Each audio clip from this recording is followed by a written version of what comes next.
Cuando escuchamos hablar de piratas, muy rara vez te van a contar la fascinante historia de la pirata más exitosa de todos los tiempos, quien pasó de trabajar en un burdel flotante en Cantón a ser capitana de 1800 barcos y poner de rodillas a las costas del sudeste de China. Mi nombre es Leandro, saludos y bienvenidos una vez más a otro documental. Hoy les presento a Qin Shi.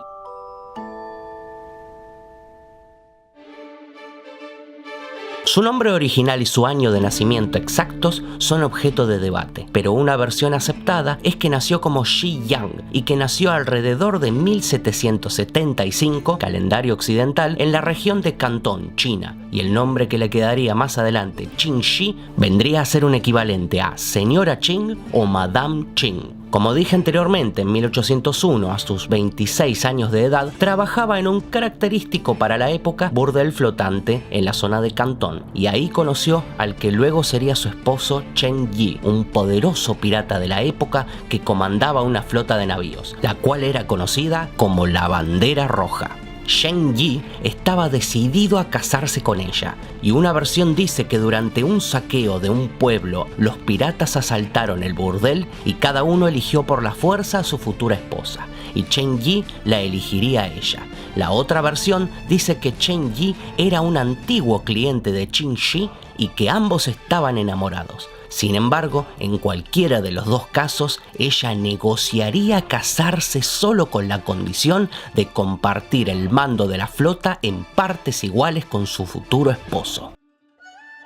Y el capitán aceptó. Rápidamente, Qin Shi se hizo un respetado lugar en el mando y demostró ser una líder natural. Durante los próximos 6 años, la Armada de la Bandera Roja pasó de tener 200 a 600 navíos a su mando, con muchas alianzas claves de otras escuadras, y terminó reuniendo a 6 flotas enteras en una coalición de piratas cantoneses.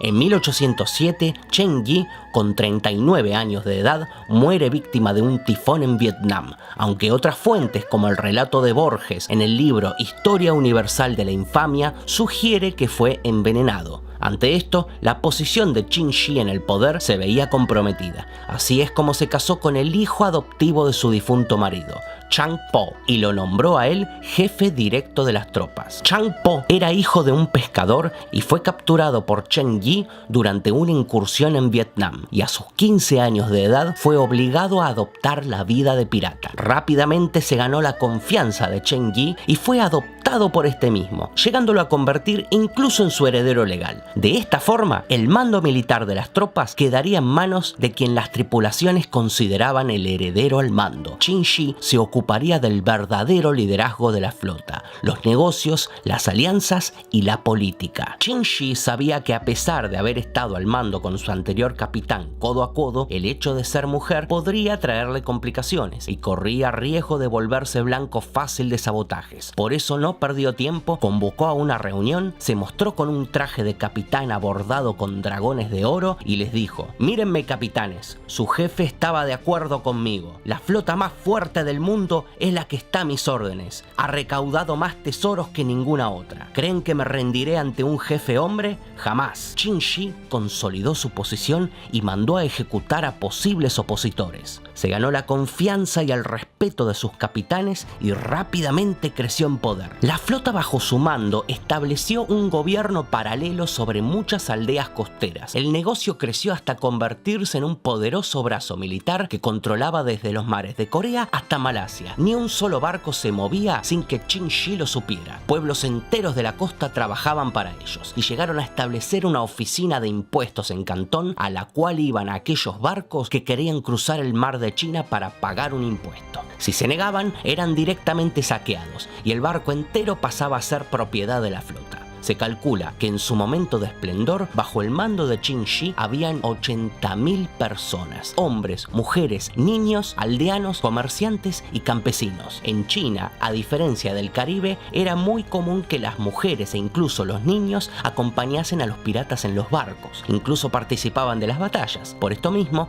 Qin Shi consideraba que la disciplina era fundamental e impuso un riguroso código de conducta, el cual hacía cumplir a mano de hierro, sin segundas oportunidades y con ejecución inmediata. En la Armada de la Bandera Roja, a los violadores les cortaban la cabeza. Si un pirata tenía relaciones consentidas con una prisionera, eran decapitados y la mujer era arrojada al mar. Pero si un pirata compraba a una prisionera, debía casarse con ella y tratarla con absoluto respeto. Tampoco estaban permitidas las infidelidades. De lo contrario, se les cortaba la cabeza y su cuerpo era arrojado al mar. Se le cortaba la cabeza a quien desobedeciese una orden, robase del botín común o violentara a aquellos campesinos que pagaban los impuestos. A los desertores se les cortaba las orejas y eran obligados a desfilar. Si intentaban desertar nuevamente, bueno, ya saben. En enero de 1808, el gobierno chino intentó destruir su flota en una serie de feroces batallas. Para desgracia del emperador Qing, Qin Shi era una brillante estratega militar y el resultado era siempre el mismo.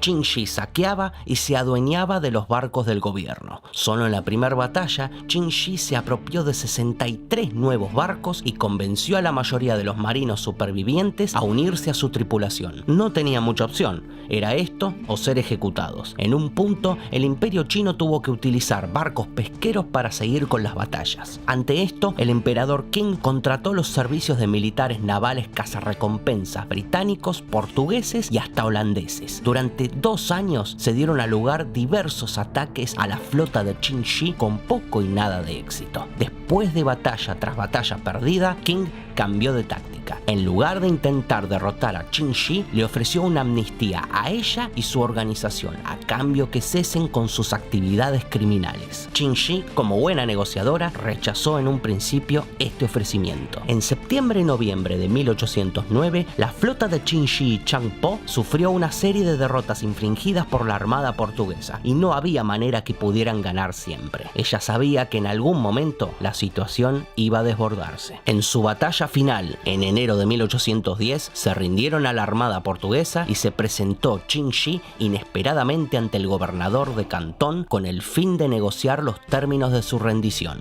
Estos consistían básicamente en que la organización entera no solo cesaría con sus actividades, sino que abandonarían la gran mayoría de los barcos. A cambio de esto, toda la tripulación gozaría de la amnistía y se quedarían con los botines recaudados durante su tiempo como piratas. Solo hubo 376 excepciones, de las cuales 126 marineros fueron ejecutados y los restantes 250 fueron desterrados o se les aplicó otro castigo por sus crímenes. El resto de la tripulación total de 18.000 piratas solo tuvieron que entregar sus armas y cualquiera que lo deseara podía acceder a un puesto en el imperio o en la milicia, como fue el caso de Chang Po, quien se convirtió en capitán de la marina de Cantón y se quedó con una flota de 80 barcos para uso personal, más 40 barcos adicionales destinados al comercio de sal. Una de sus primeras actividades fue derrotar a los que fueron sus antiguos enemigos piratas, esta vez en nombre del emperador. A Qin Shi le entregaron como parte del trato un fondo de dinero suficiente para repartir entre su antigua tripulación a fin de ayudarlos a establecerse en su repentino cambio de vida. Con todo esto, en la época, la Confederación Pirata de Cantón demostró ser una respetable escalera al éxito. Y en cuanto a ella,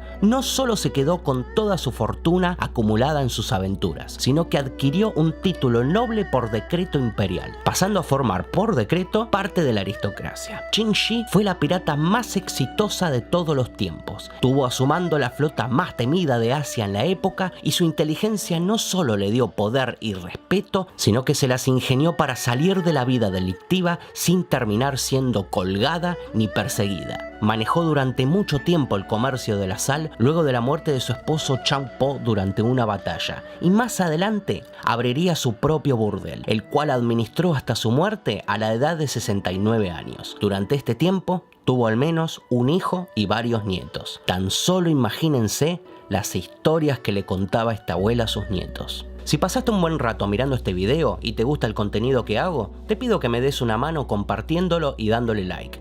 Eso me sería de gran ayuda. Nos vemos la próxima.